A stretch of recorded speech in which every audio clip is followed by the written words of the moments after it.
What comes to mind when you think of Mongolia? Wide open spaces, horse riding. Sure, these things are part of Mongolia's rich culture, but here's what they don't tell you. Mongolia's capital city of Ulaanbaatar is not just the most polluted city in the world, but it's a full-blown health crisis. The thick, toxic air is so thick and terrible that even stepping outside can feel like you're slowly poisoning yourself, with both children and adults suffering from severe respiratory diseases. And if it wasn't brutal enough, Ulaanbaatar is also the coldest capital on earth, where winters plunge into a staggering -40, where over 1 million people survive in makeshift homes struggling to stay warm. The giant Soviet-era power plant bleach black smoke over the skyline, while shiny financial towers cast their shadows over vast slums. The contrast is stark. The rich enjoy their heated offices while thousands rely on burning raw coal at night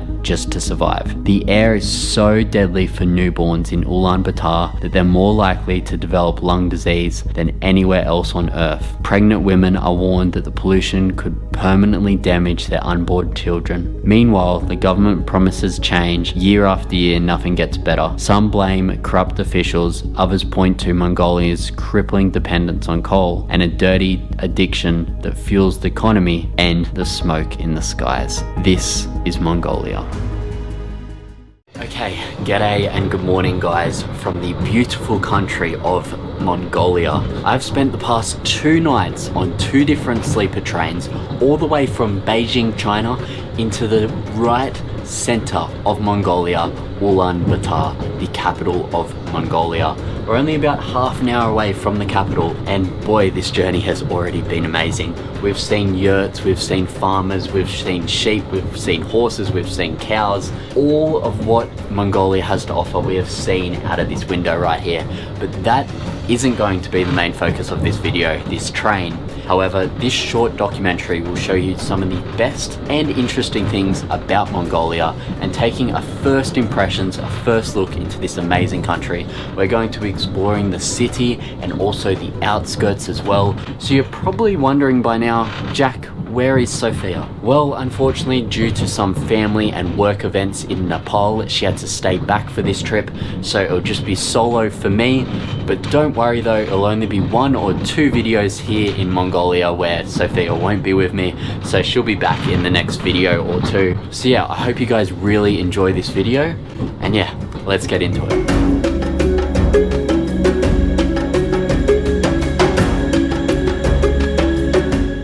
Okay, and just like that, we're off the train and now in Mongolia. New country for me this year. It's my first new country this year actually, which is quite surprising because, yeah, I just realized that today. Bhutan, China, Nepal, Bangladesh, all these countries we've been to already. So yeah, 1 for the passport, which is great. So right now what we're going to do is check into our hotel, get sorted, and then come out and explore the city. So I have to say already, there's such a weird mix of infrastructure and culture here. Mongolia was never a part of the Soviet Union, but when China released Mongolia from its ownership back in the early 1900s, they got a lot of support from the Soviet Union. So a lot of things here are very Soviet, and also the Cyrillic alphabet is also used here, just like Russia. So as you can see behind me, there's a lot of development going on. You might be wondering, where is that money coming from? Well, the 2 biggest countries that are landlocking it, China and Russia. I can't wait to experience the culture here. So from my research, about 50% of the country is Buddhist and about 40% is atheist, and about 3% is shamanism, which is actually their traditional religion from their ancestors far, far back, which uses a lot of sort of spiritual practices and different types of traditional things. So as you can see here behind me, this monument actually even has the Russian flag on it, so you can see the Chinese and Russian influence already, and we've just arrived in the capital, so yeah, I think we'll be seeing a lot of this. Okay, so we just got a taxi. It was only 20,000, which is about $4 or $5 US, something like that. I tried to download the taxi app, but unfortunately it wasn't working. You need a number to register. So we just went with this lovely lady here. So let's see, should be okay. And just so you guys know, I'm actually with my friends, Matt behind the camera and Albie here as well. So they're going to be joining us over the next 5 days while we're here in Mongolia. So we've been in this standstill traffic now for about half an hour. So I also read online that Ulaanbaatar has some of the worst traffic in the world. So yeah, hopefully we should get to our hotel soon. I think it's only like 2 kilometers away, but I think this is going to take at least an hour. So as you can see here, with the Chinese influence, they accept WeChat Pay and Alipay, and some other Chinese payments too.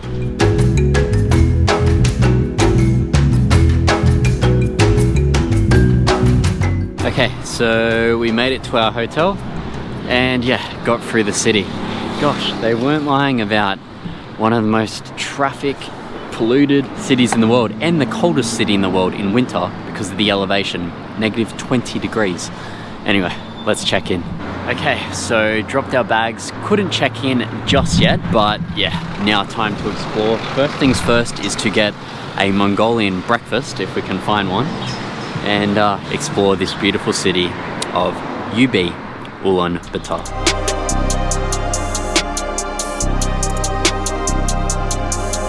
Okay, so managed to get myself a nice coffee and also a cheese and chicken panini. Unfortunately, no Mongolian food yet, but it's definitely coming. This is just a little bit of a breakfast, so let's give this a taste. Oh yeah, pretty good.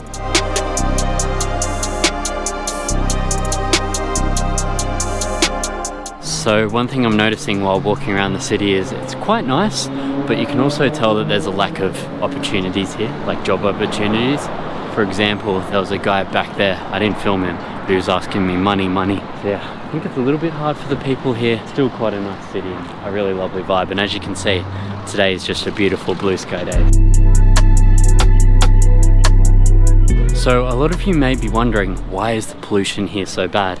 And I believe it's a blue sky lovely day because it recently rained and there was a big storm which pushed all the pollution out. There's actually a lot of mining and heavy pollution and manufacturing that's done in this city, so that's one reason for the pollution. And also because the high elevation, low pressure system locks in a lot of the pollution here. So apparently a lot of the locals want a lot more regulation on the manufacturing and mining industry. Most of the time it's the most polluted city in the entire world, and a lot of people get sick. Also, it's a problem for pregnant women as well. You know, it's hard to believe today with the blue skies, but especially in the winter time, the pollution can get very, very bad.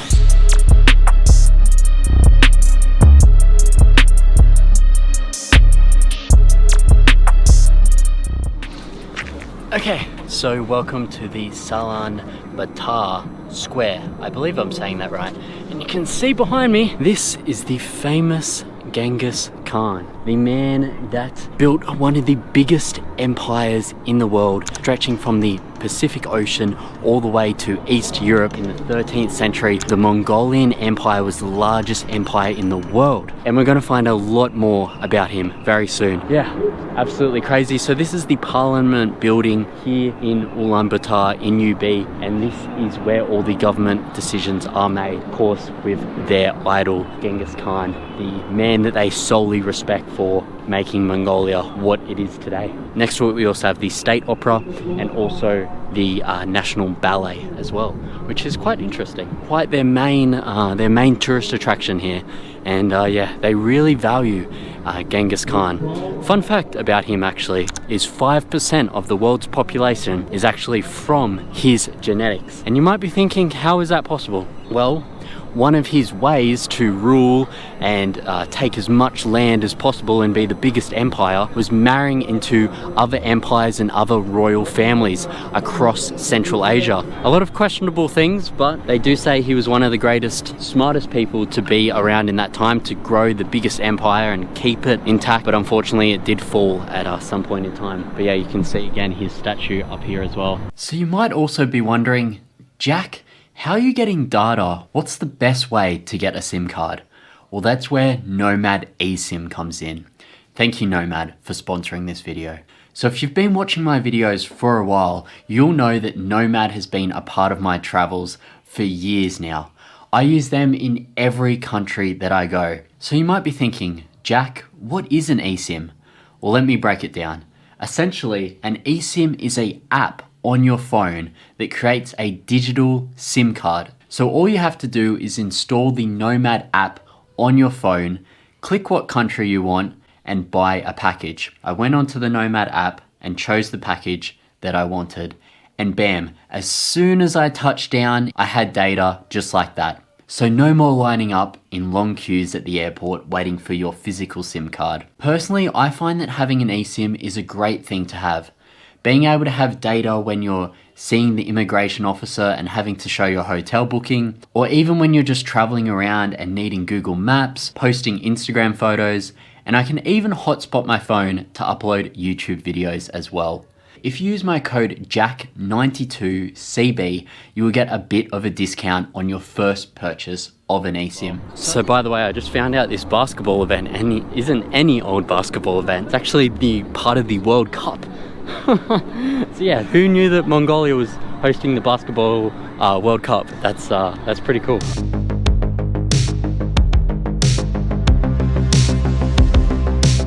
Okay, so right now we're just getting some ice cream, because even though this is one of the coldest cities in the world, it's actually quite hot. It is summertime at the moment, and during the day the sun really does beam down, but at nighttime and early in the morning it is quite cold. So yeah, an ice cream will be well deserved as we sit in this square.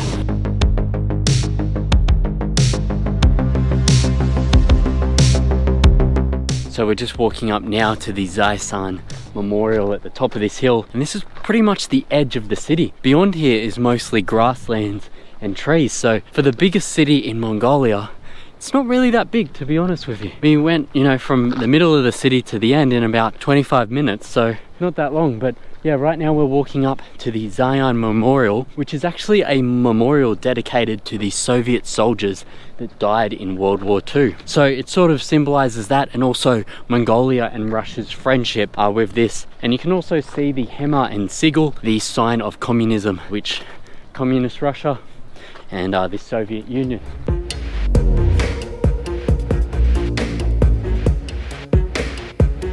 Okay, so just walking up here now, you can see amazing view of the city too.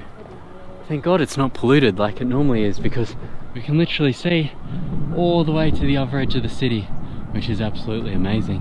One thing that I noticed coming in on the train was a lot of people have houses on the outskirts, but they also live in yurts, which is quite common here. So a lot of people will also have a yurt in their backyard, with a chimney coming out, and maybe some family members will live there. But when you're out in the grasslands, most people will be living in the yurts, because they're quite nomadic people with their horses or their sheep or their cows, so they're moving as well in different locations. And it's also a much cheaper way as well to build your house, quite an affordable way for the people. So as you can see here, there's 1, 2 factories, probably even more in the city, but these are factories right in the city producing so much pollution. You can see the smoke come out of it. This is just the poor planning done by the government here. No wonder the city gets so polluted with all of these different toxic chemicals coming out. You can see that it's not very filtered as well. That's why it's one of the most polluted cities in the entire world. So yeah, super sad to see these type of factories right in the city, where they have so much land. Mongolia, they could literally put it over the hill there,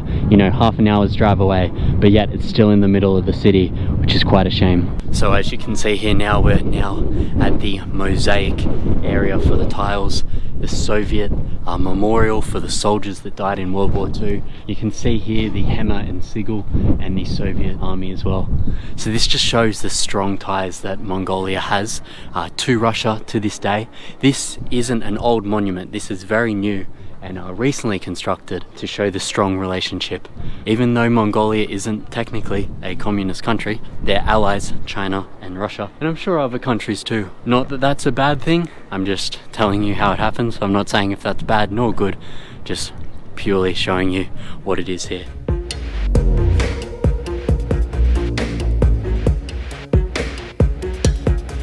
So I just picked up a postcard here from this man in the white cap, and yeah, as you can see, this is the beautiful yurt and grasslands with the horses. So this is what we're going to see later in the video in a few days time when we go and stay with the nomads. So yeah, should be pretty cool.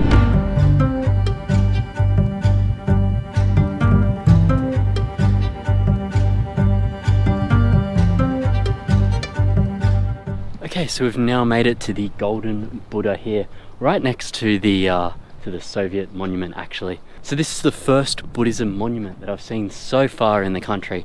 We did drive past some Taoist Chinese temples, but that's more Taoist. This is more in the Tibetan Buddhism realm. So yeah, as I said at the start of the video, 50% of Mongolian people do classify themselves as Tibetan Buddhists, which is super interesting, and it blows my mind how it comes all the way from Tibet.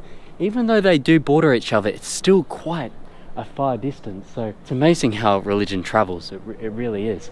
So yeah, as you can see, this is a beautiful golden Buddha here, and lovely with the sun reflecting off it, just shining really bright. So yeah, religion here is quite fascinating in Mongolia. Well, I saw a few monks before at the square just roaming around, but other than this I don't really see much emphasis on Tibetan Buddhism. So it may not really be in the culture here, but a lot of people identify as that, and then the other half is atheist, and then also shamanism as well, which goes in that realm of spirituality and different medicines and all these different things. So yeah, super interesting.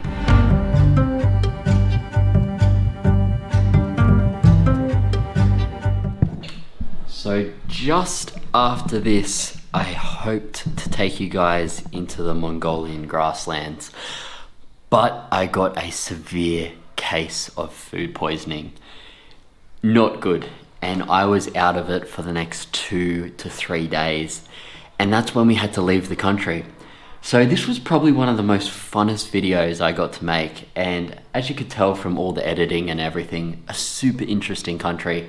So if you want Sophia and I to go back to Mongolia again and do it properly, then comment and let us know, drop a like and share this video, and we'll see you guys next week. As always guys, keep it real. Cheers.